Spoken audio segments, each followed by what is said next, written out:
سیدہ کے قاتل کا نام لے کے اس پہ لعنت بھیجی۔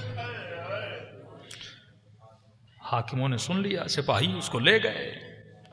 امام نے کہا اچھا، کہ میرے سپاہیوں کو جمع کر مسجد میں جمع ہو جا، میں اس مومن کے لیے دعا کرنا چاہتا ہوں۔ صرف اپنے صحابہ کو جمع کیے، امام نے دعا کے لیے ہاتھوں کو بلند کیے، یقیناً اپنی دادی زہرا کا واسطہ دیا ہوگا۔ دعا ختم ہوئی کہ جلدی جا، وہ آزاد ہو گیا ہوگا۔ یہ مومن دوڑا دوڑا واقعاً دیکھا وہ آزاد ہو چکا ہے۔ اسے کہا خوشخبری ہو، بتائے تو کس نے دعا کی تیرے لیے؟ کس نے؟ کہا چھٹے امام نے دعا کی ہے۔ کہ جلدی آئے، امام سے شکریہ ادا کر۔ مولا کی خدمت میں آتا ہے کہ مولا آپ نے دعا کی؟ امام نے کہا بیٹھ جا۔ بیٹھا۔ امام نے کہا یہ بتا، اتنے لوگوں کو چوٹیں لگتی ہیں، وہ میرے دادی کے قاتل پہ لعنت تو نہیں بھیجتے؟ تجھے جب چوٹ لگی تجھے میرے دادی کا قاتل یاد کیوں آیا؟ کہ مولا میں نے تو آپ ہی سے سنا ہے نا کہ بیوی کی پسلیاں ٹوٹ گئی تھی۔ مولا جب میں گرا پسلی نہیں ٹوٹی، لیکن تکلیف اتنی ہوئی، میں یہ سوچ رہا تھا جس کی پسلیاں ٹوٹی ہوں گی اس پہ کیا گزری ہوگی۔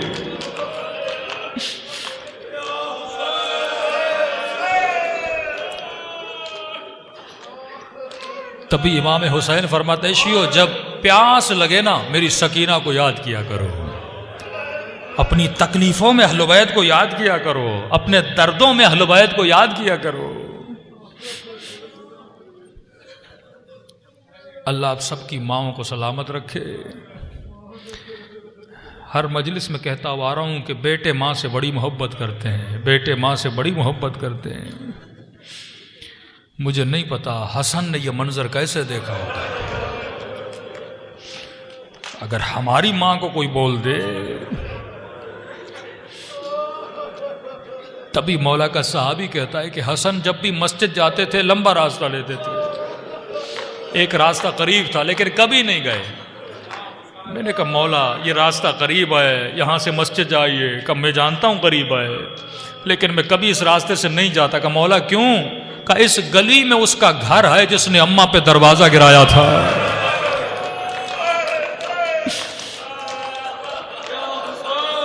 جب بھی اسے دیکھتا ہوں مجھے اماں کی ٹوٹی ہوئی پسلیاں یاد آ جاتی ہے۔ عزیزو یہ دن ہیں حسین کے یتیمی کے دن، یہ حسن و زینب کے یتیمی کے دن ہے۔ اللہ آپ سب کو جنت البقیع کی زیارت نصیب کرے، وہ ٹوٹی ہوئی قبر آپ کو دکھائے۔ دلوں کو کربلا لے جاؤ، دلوں کو مدینے لے جاؤ، اور سلام کرو حسین کی یتیمی پر۔ السلام علی الحسین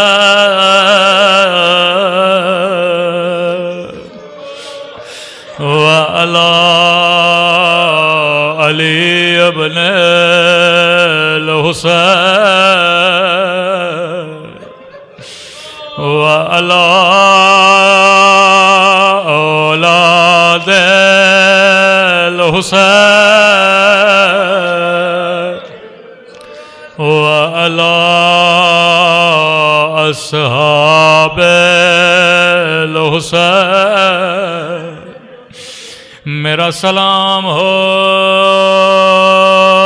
ٹوٹی ہوئی پسلیوں پہ،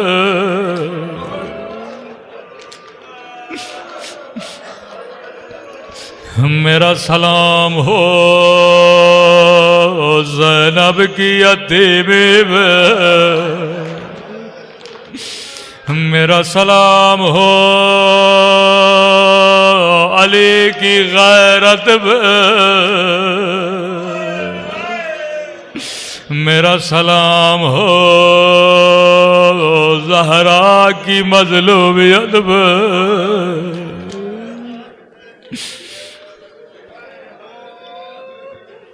امام حسن کسی ذاکر کے خواب میں آئے، فرمایا ذاکر تو میرے اصلی مذاہب کیوں نہیں پڑھتا؟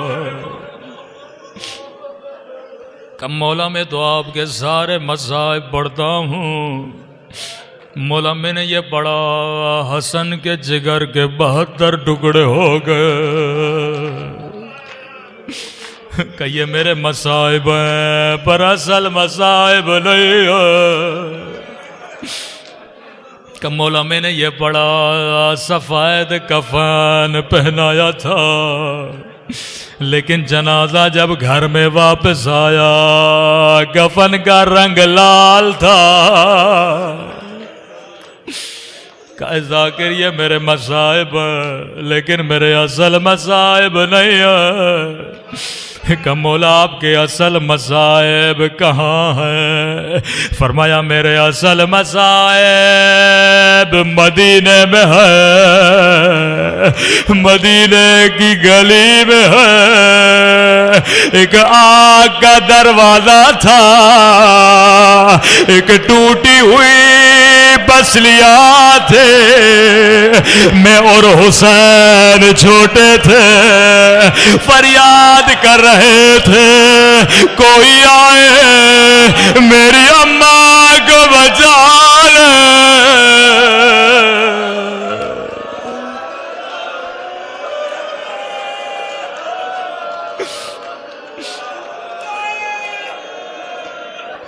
میرے اصل مصائب مدینے کی گلی میں ہے،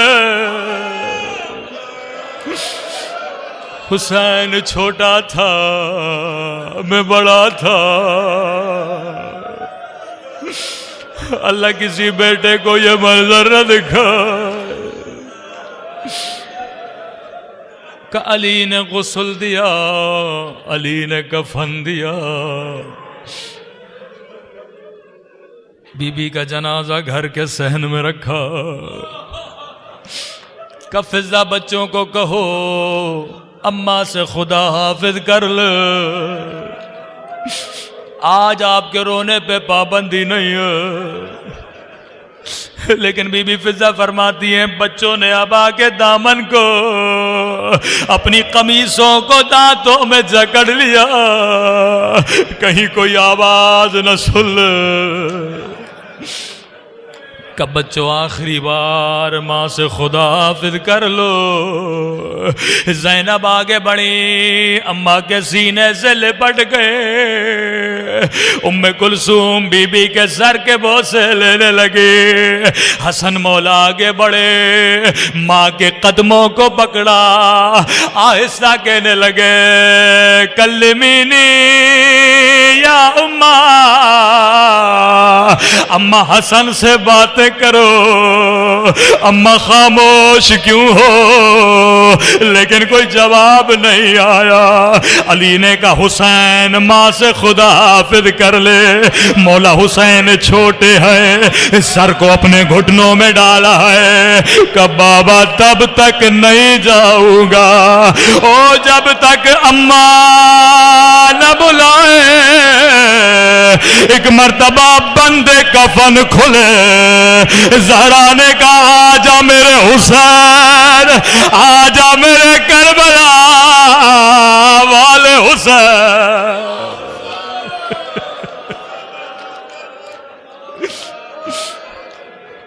آخری جملہ امام حسین آپ کی خدمت میں۔ مولا جب آپ یتیم ہوئے، زہرا نے آپ کو بلایا، سارے بچے ماں کے سینے سے لپٹ گئے۔ جبرائیل نازل ہوئے، علی عرش خدا پہ کوہرام بپا ہے، بچوں کو زہرا سے جدا کرو۔ علی نے بڑے پیار سے حسین کو سینے سے لگایا۔ آقا حسین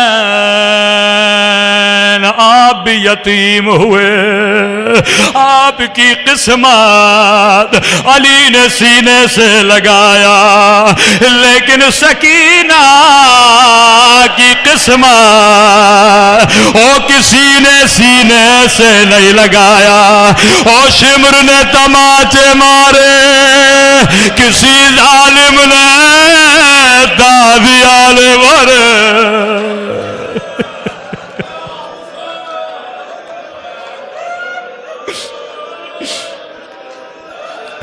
اے خدا